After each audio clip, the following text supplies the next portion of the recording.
you go first, please introduce yourself, and then Sure. Naoki here. Can you hear me? Yes. So I'm Reinaldo, you can call me Ray. I'm an entrepreneur for 25 years before starting Niu Ventures, which is a pre-seed fund, invests in Latin America and now Japan and Korea. I just moved to Tokyo a few weeks ago for the reasons that you are all hearing. I believe in Japan. I was influenced by Japan when I was growing up with games. I've been in the gaming industry. And one of the things I built was a gaming console for emerging countries, which I licensed a lot of content from the Japanese publishers. I was invested by Animoca Ventures, and we are going to talk about that. But I think that in the AI era, where most of the things will be commodities in a few years, IPs will be very, very important because you trust the IP, you are connected emotionally to an IP. And I think, as Sandeep says, Japan has a lot of IPs that nobody knows, which is a shame because they are amazing. Even the characters for the police, or they are everywhere in Japan. Everything has a character. So I think there is a way to monetize this and to put Japan ahead of the other countries, and we are going to share more details about that. Please. Hi, nice to meet you. I'm Naoki from Animoca Brands Japan, working as a head of IT business. I joined Animoca Brands before this. I worked as the software engineer and involved to several new business in the previous company.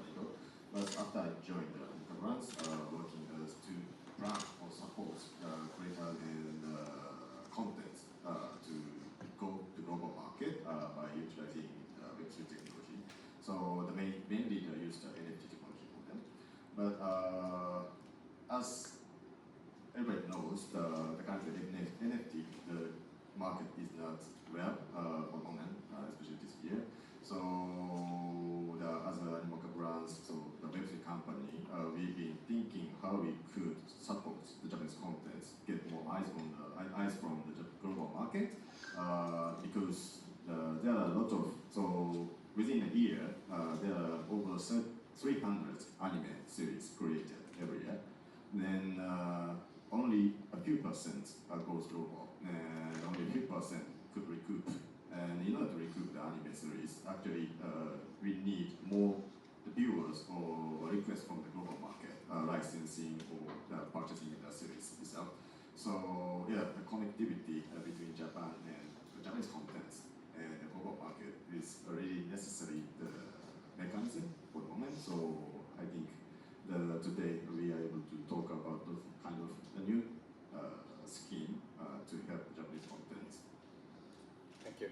So what I'm going to do next is, before I turn to the questions, I'm going to basically announce something that is in the works that we have been working for 6 months or so. So just before that, I know many people know me here, but just kind of a quick intro to myself so that you guys don't think that I'm coming from the left field as to why we are proposing this new opportunity. So my background is I'm mainly from the automotive industry. That's where I started my career. But after automotive, I joined Lucasfilms. So many of the movies that you probably grew up with, from Jurassic Park 1 to Men in Black to Titanic to Star Wars, was basically my team at Lucasfilms. So that's where my background is. And after that, the reason I ended up in Japan is with Fujifilm. So that was a transition for me. So that being said, so that kind of establishes all three of our credentials as to why we are the right experts to talk about what we're going to be presenting today. So one slide, here we go. Next slide.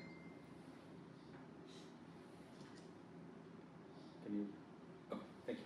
So before we get into the questions, so this is exactly what we are doing in terms of how we are actually rebooting Japan's, in Japan's soft power in anime.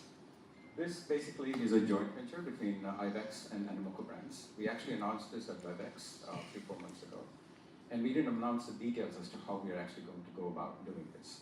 So our strategy is that we will basically work with all the content holders, whether it's Sony or Kodokawa or Kodansha, Sueisha. And there's lots of IP that is not being used today, 99% of them. And we are going to onboard them on-chain. So what that means is that we'll license the characters, we'll license the music, we'll license pretty much all the assets that is available to us, that are given to us through this relationship. So on-chain, basically, this is where the smart contracts sit, and I think that most of you probably don't know much about blockchain, so I'll try to be much more high level in my explanation. So on the chain here means that we are actually going to put the characters so that there's provenance, there's audit trails, there's complete transparency in how it is being used and who's using it, and basically what is it being used for. So I'll give you an example.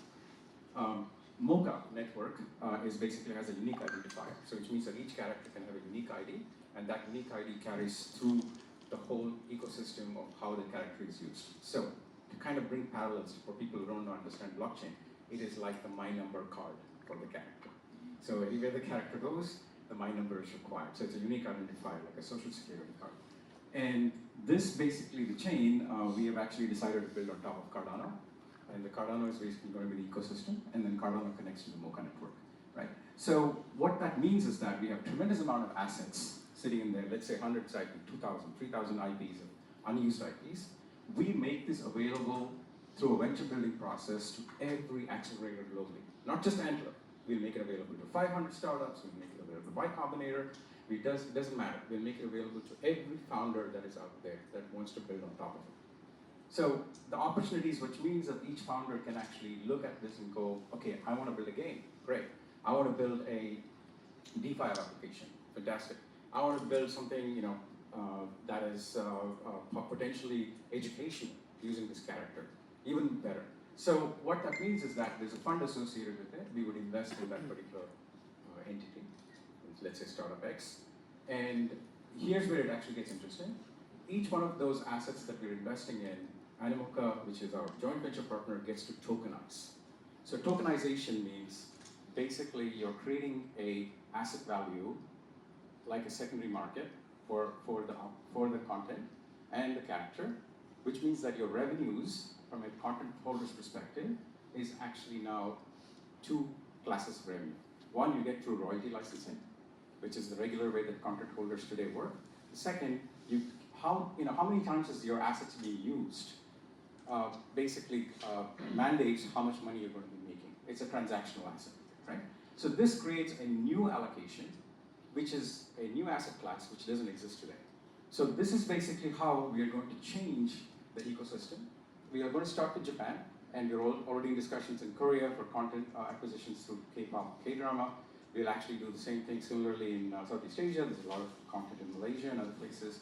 So this is basically what we see as a new value system for how to reboot the assets, the Japanese assets mainly, that are not being used. Right? So that's kind of the story. So now let's set the tone and come back to the questions. Reinaldo, I'll let you go first. You actually work with a lot of mobile games in Japan, right? Console. Yeah, console games too. So what has been your challenges when you actually started working with Japanese content holders? And how did you overcome it? And what do you see today being a change maker? Yeah, so first of all, this industry is predicated on two things. One is the minimum guarantee, which will guarantee the content holders, let's say $1 million if it works or not, so they have a minimum, right? That's hence the name, minimum guarantee, and royalties. If you are a startup, I was invested by Qualcomm. I was building a hardware. I needed to have the content of the hardware to sell the hardware.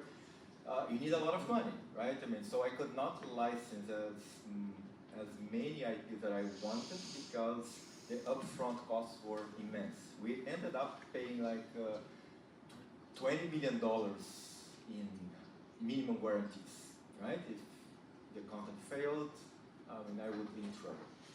And the second thing is, it takes a long time. A lot of lawyers involved, a lot of negotiations, like negotiating with Disney is not easy in the US, or negotiating with Bandai Namco here is not easy. So it takes a long time, and at the end of the day, the payments just come after a month or yearly. So I think on the perspective of the content holder, You know, you see the money only like 1 year later or 1 semester later or 1 quarter later, depends on the company. And that kind of infrastructure for a startup does not exist, right? So I mean, my point is many successful startups do not have the capability of licensing content, right? So I think we are coming to a new era where technologies and business models are very different that can make the assets liquid, that can make payments instant, and that you can set the rules. You can replace the whole accounting department of your company with a smart contract. So every time there is a transaction, every time, let's say, someone uses Mario in, in a delivery service, if the contract allows that application, Nintendo receives, for instance, money immediately, right, automatically. So there is no lawyers, no accounting, no very complicated things. And I think, this is what I see here in Japan, as I mentioned in my intro. So many IPs, so much content. I consider Japan to be the #1 IP holder in the world in terms of soft power, but most of them are made for Japan, for the Japanese people. And a lot of people love the Japanese IPs, even from the outside. The cult classics, right? There is Speed Racer, there is a lot of things like Ultraman, right? Which are not very popular, but are very loved by people worldwide. So my point in all of this is, my point of view is, I was lucky. I raised $57 million from one of the largest companies in the world at the time, and 1/3 of that money was used for content. I needed $100 million if I wanted to really license all the IPs I wanted. I couldn't do it, right? So it's a feedback loop, right? If I have more content, more people will come. If more people come, more games I will sell. More games I sell, more the IP holders will be paid, and more the IP holders that are paid will create new IPs. So right now it's broken. It's only large companies that can do it. Most startups can't. And the applications are very limited. If you wanted, I will give an example in Brazil. One of the largest retailers in Brazil, equivalent to Yodobashi Camera here, electronics retailer, they want to license, a character from Japan, Sonic or others, but they could not find the person. Nobody here heard about them. They don't want to license them. They are a very big company there.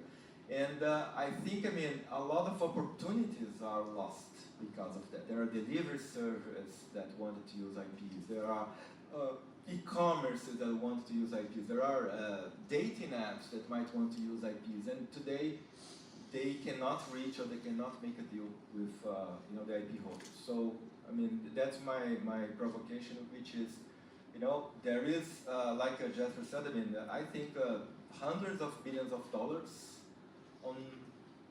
that could be on the table for Japan IP holders that are not being used right now. Thank you. So that's a fantastic, I think that's one of the main points that I actually hear, that people can get hold of the licensing department. And even if they do get hold of the licensing department, they get refused because they don't, Japanese companies don't understand how big these companies are outside, right? So that's a common, they don't know them. Yeah, it's a common theme that I hear from that.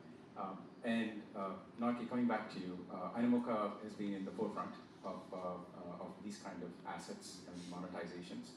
But your monetization strategy is through tokenization. So can you please talk about how is it that is being addressed in Japan?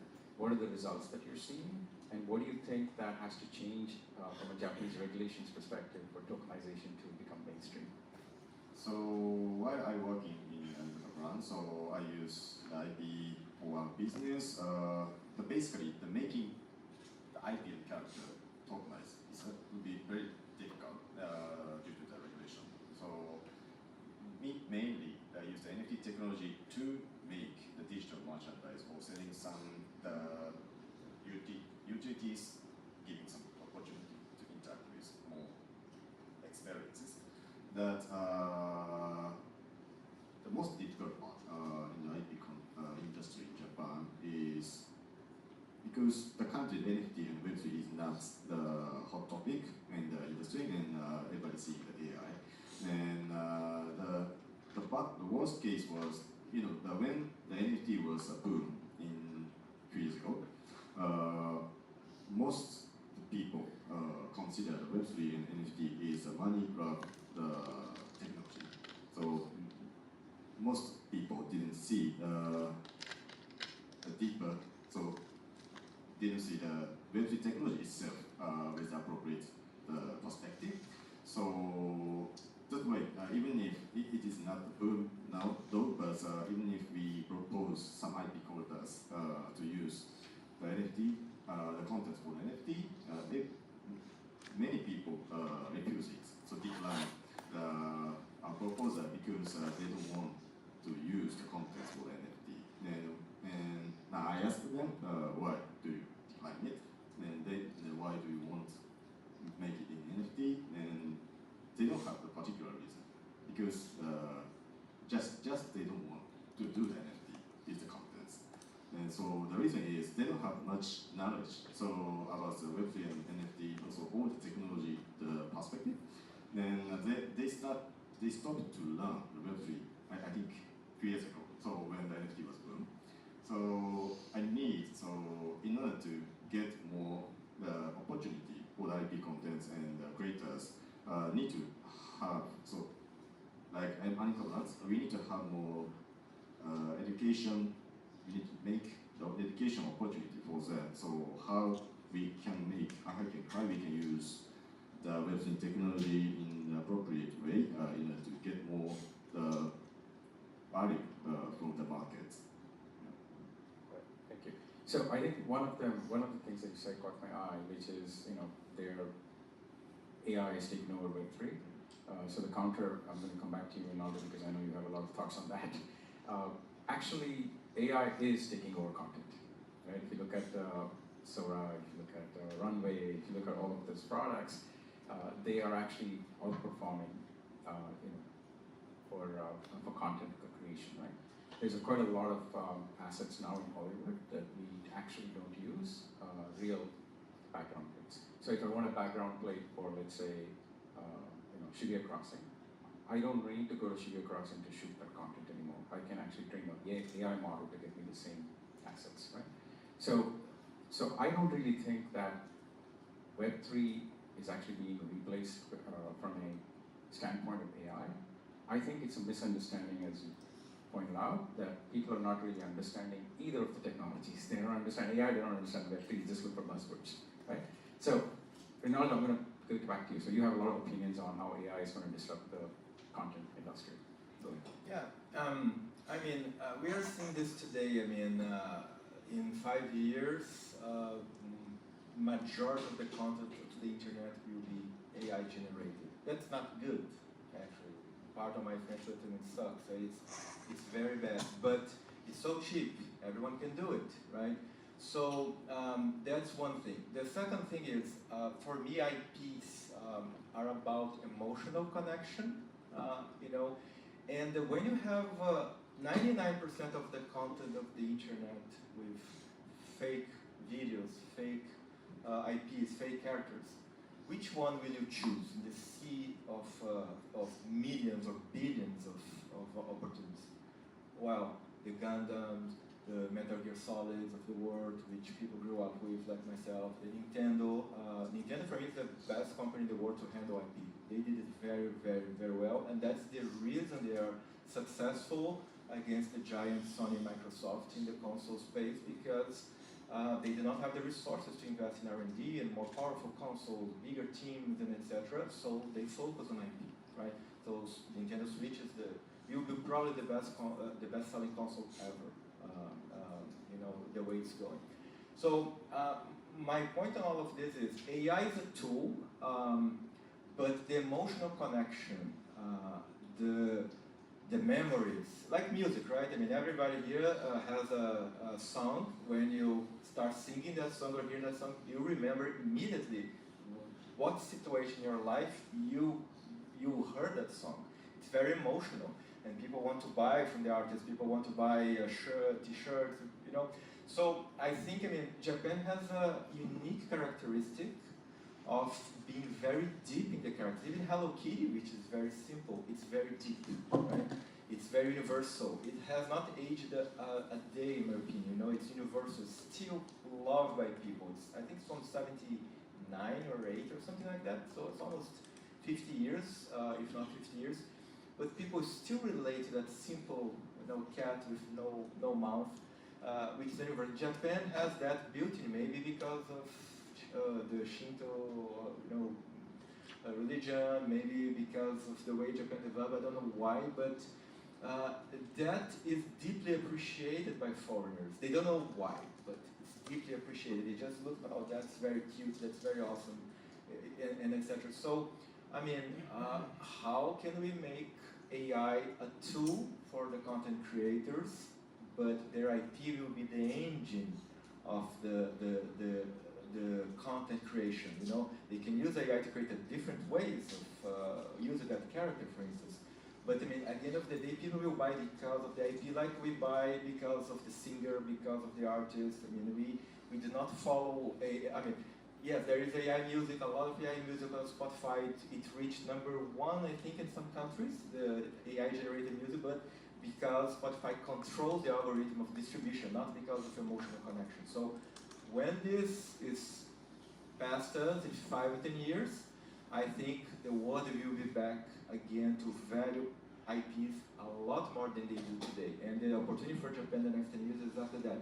How to unleash this capability that Japan has in its people, society, the way they see things, that can unlock those IPs. And there are new technologies that can provide the framework to make that happen.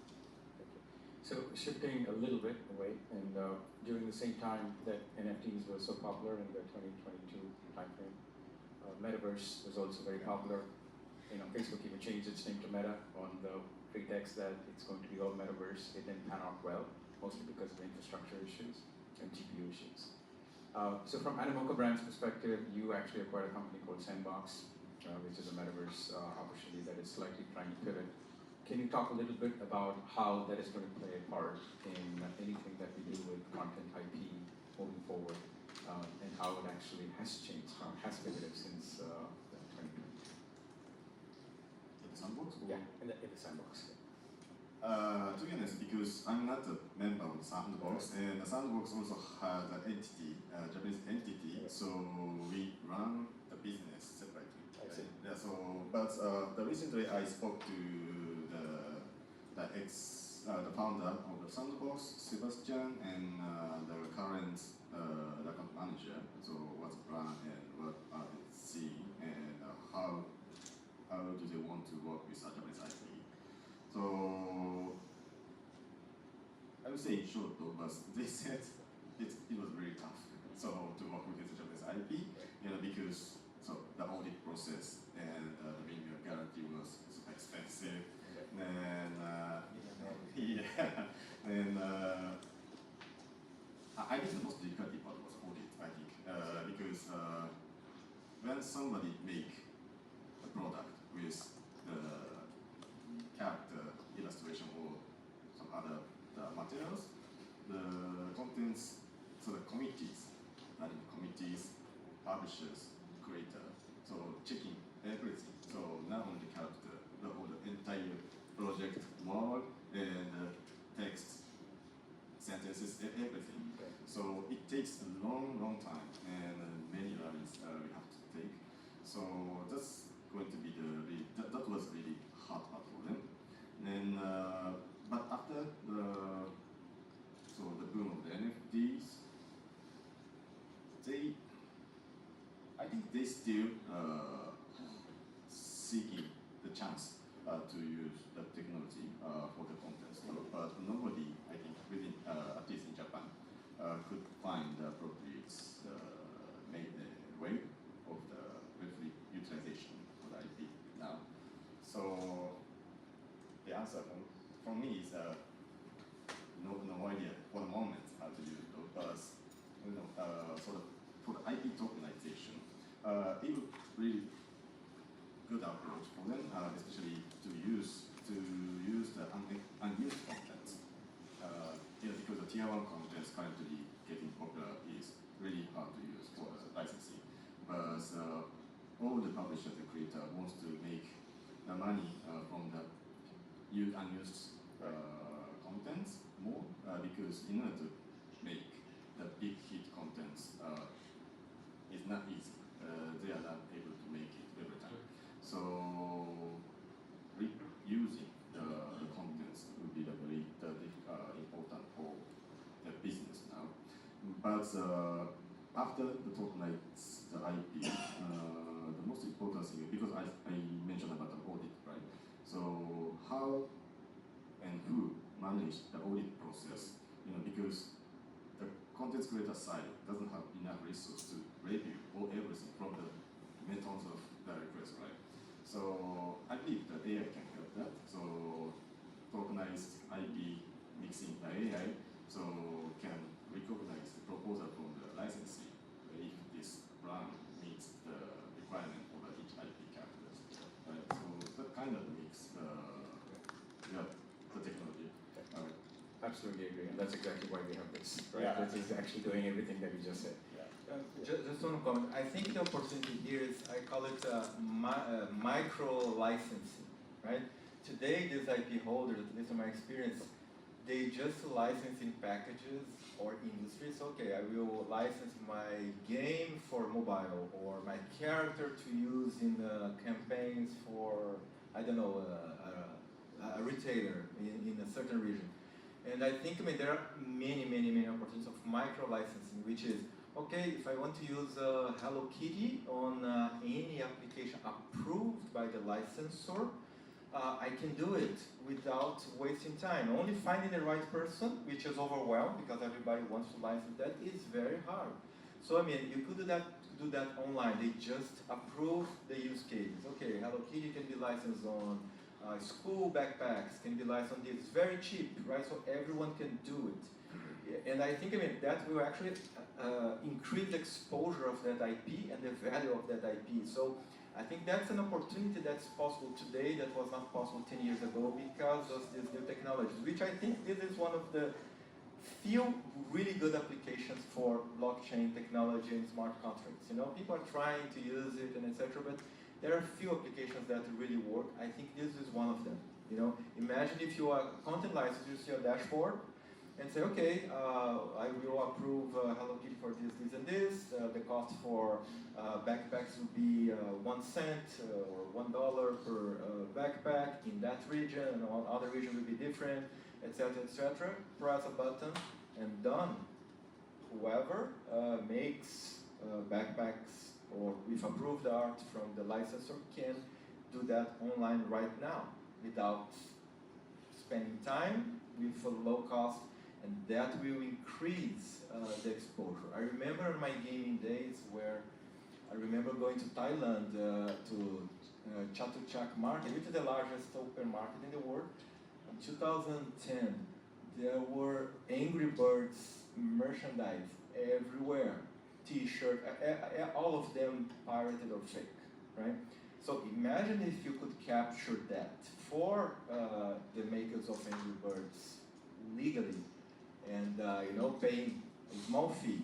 All of these merchants would probably jump in and make these T-shirts and etc. and pay right automatically. You don't need the accounting department. You don't need anything. You just need software, computer. Go there, choose, done, and the payments will be automatic. Right, that's exactly what this platform is, and thanks for the plug. I want to keep continuing because this is very deep down favorite of my topic, but at the same time, we're looking at time. I would like to open up a few questions if anybody has questions for the panel. I'm happy to accommodate. Any questions? Yeah, this is very complicated, by the way, guys. Feel free to ask questions, ask why it's complicated, and we may try to answer. So, any questions? Yeah, please. I'm sorry, I don't know very much about the space in general, so please forgive me. But with the AI-related things and IP, what is preventing some of these users from generating this type of content? How do we stop people from just seen with Sora, there's been some potential lawsuits and stuff. But how is that direction playing out? Yeah, great question. So the question was, how can we stop, let's say, normal people to steal IP through the models that are currently on the market, which is a great question. So we can't. That's the issue. That's what I'm telling some of the content creators is you need to join forces with AI. These companies, they trained on the data, they didn't pay for it in many cases, right? Like ChatGPT with Ghibli, Studio Ghibli, anime, filters, and etc. They will do it anyway. They're already doing it. The only thing that can stop them is regulation.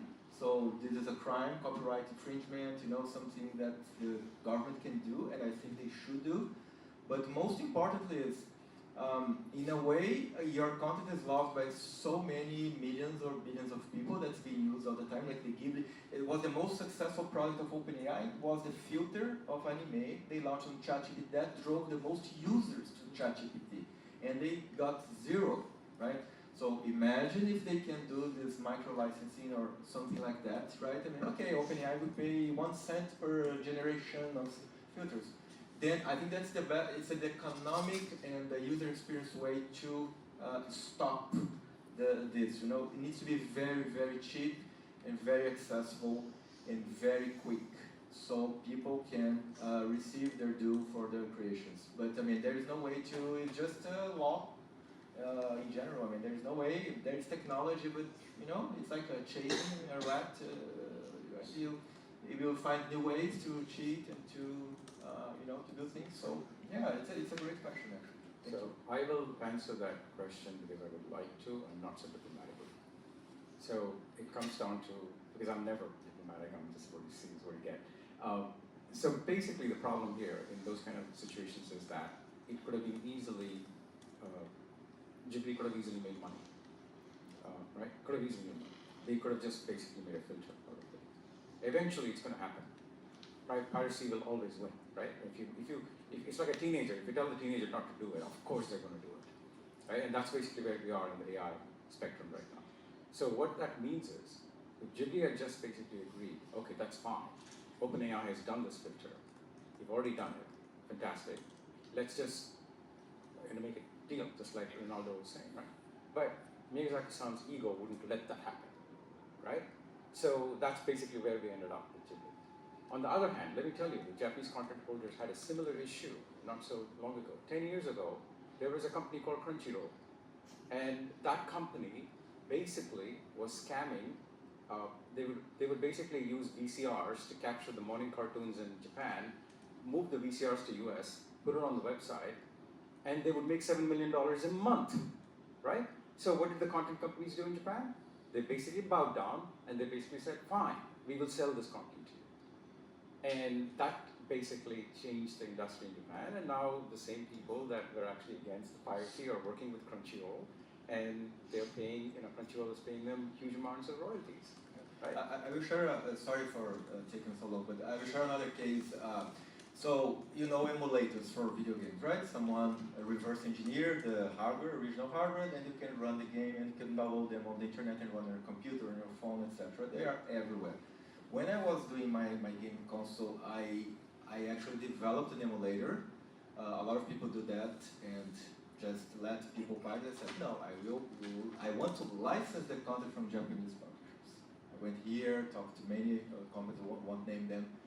And the answer they had at the time was, Reinaldo-san, this is taboo inside our companies. We cannot do that. I cannot even look at it. That's what they told me, some of the people. I mean, because there is a stigma, right? But I mean, the technology by itself is completely legal, emulators. What's not legal is the IP running on that emulator without paying royalties. So what we wanted to do was pay royalties to them. They refused.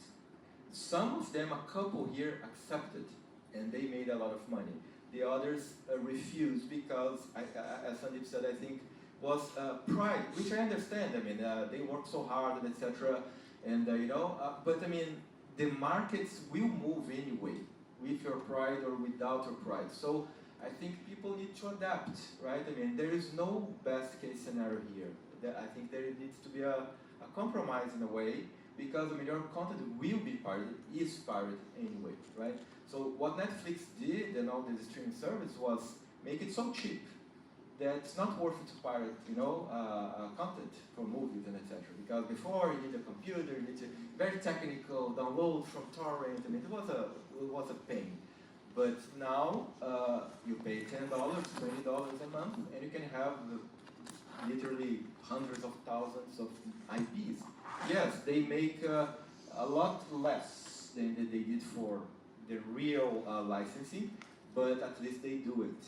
Without those services, I think they wouldn't do it. Same with Spotify, same with Apple Music, and etc. So I think, it's an opportunity because this could reach billions of people, and that will increase our stock value, that will increase the resource of the company, because these IPs are loved by many people. So I'm not advocating to, let's say, run over the process of these IP content creators.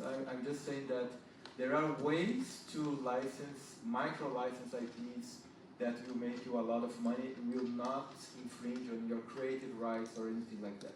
So there are ways. I think it can be done. So I'll treat that as your closing statement. Naoki, what's your closing statement? Yeah. Yeah, so sometimes, if you go to the Roblox, you'll be able to find the games which is using the famous characters. Then they're not officially licensed, right? But making a huge money. Then sometimes the content owner try to make their own game in Roblox in order to compete at the game, but basically it's fair. The official game cannot get enough users compared with the piracy content. So I was always wondering why they don't choose to licensing to the piracy content, right? To get the appropriate money and back the money to the creator.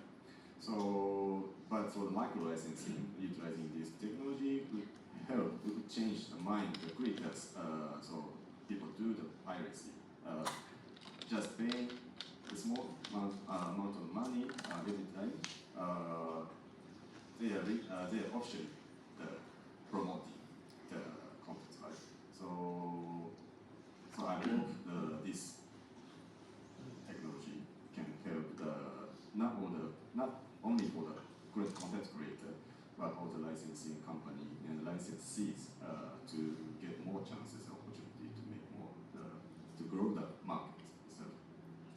Thank you. Thank you. Thank you so Thanks much. for the great panel. Thank you, everybody. Thank you.